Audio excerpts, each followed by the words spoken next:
மலை திருத்தணி பழமுதிர் சோலையிலே முருகா முருகா ஓ முருகா. ஞான பழமலை பெறுவதற்கு பழனி மலையில் நின்றவனே, அன்னையும் பிதாவும் உயர்வென்று அகிலத்தில் போற்றி வந்தவனே.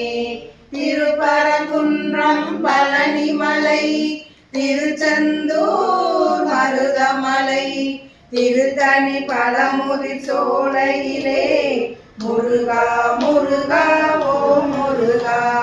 கந்தா கடம்பா கதிர்வேலா கலியுகமாகும் சதுவேலா, உந்தன் மலரடி தொழுதிடுவே சரவண பவனே அரோகரா.